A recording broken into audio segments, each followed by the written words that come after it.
L'enseignement de la Révolution française est désormais suspendu du programme de l'enseignement public et privé au Mali.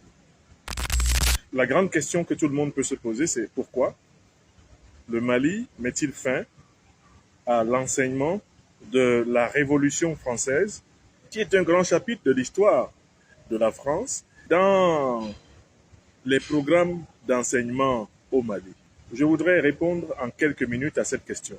Premièrement, le Mali a raison de mettre fin à l'enseignement de la Révolution française aux élèves maliens parce que le programme scolaire français n'enseigne pas les révolutions africaines aux élèves français.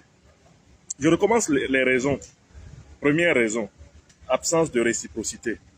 Le Mali a raison de ne pas enseigner la Révolution française aux élèves maliens parce que la France n'enseigne pas les révolutions africaines aux élèves français. Ça, c'est un. Parce que certaines personnes ne savent pas pourquoi le Mali a pris cette décision. Deuxième raison, la manière dont la Révolution française a été enseignée, que ce soit aux jeunes Français ou la manière dont elle a été enseignée aux Africains et à tous les peuples des anciennes colonies françaises, anciens territoires sous tutelle française, plaçait la Révolution française au niveau d'un idéal de toute l'humanité. La Révolution française a été présentée comme un épisode essentiel de l'histoire de l'homme sur toute la Terre. Or, cette présentation de la Révolution française est un montage, c'est un artifice, c'est un mensonge. La Révolution française n'a jamais été la révolution de tous les hommes de la Terre. En plus, c'était une révolution au nom des droits de l'homme et du citoyen. Et l'homme dont il était question, c'était l'homme français. Et le citoyen dont il était question, c'était le citoyen français. La citoyenne française n'était même pas encore considérée par la Révolution comme l'égale du citoyen français. Ça, c'est le deuxième point que vous devez noter. Troisième raison pour laquelle le Mali a raison. Le Mali a raison de retirer le chapitre de la Révolution française de l'enseignement adressé à la jeunesse du Mali. C'est une raison que j'appelle une raison contemporaine, une raison actuelle. L'Afrique actuellement est en révolution pour sa souveraineté. L'Afrique est en révolution pour sa prospérité. L'Afrique est en révolution pour aller des indépendances fictives des années 60 à des indépendances réelles en ce 21e siècle. Or, quelles sont les puissances qui s'opposent au processus souverainiste panafricain?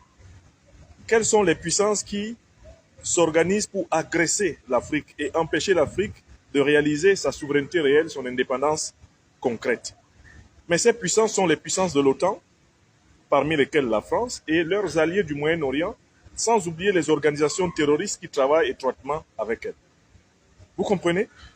Donc, pendant que les Africains sont en train de réaliser la révolution de la souveraineté concrète, le néocolonialisme français, l'impérialisme occidental et l'impérialisme du Moyen-Orient sont associés pour empêcher les Africains de se libérer, sont associés pour asphyxier les Africains, provoquer des crises énergétiques en Afrique, provoquer des crises financières en Afrique, provoquer des crises sécuritaires en Afrique, provoquer des génocides en Afrique, provoquer des crises tribales, des conflits interethniques en Afrique, provoquer des conflits interreligieux en Afrique pour que l'Afrique soit retardée et que les Africains soient constamment appauvris. Vous comprenez donc au moment où l'Afrique est en train de réaliser sa révolution de la souveraineté, elle ne puisse pas faire cadeau à une puissance qui actuellement participe au sabotage du processus de la souveraineté africaine. Est-ce que vous comprenez? Voilà une raison essentielle pour laquelle le Mali a raison de retirer la Révolution française des programmes maliens. Mais j'ajoute maintenant une quatrième raison pour laquelle le Mali a raison de le faire. Mais il y a infiniment plus de choses intéressantes à enseigner aux élèves maliennes et maliens que la Révolution française. Il y a l'histoire longue des civilisations africaines.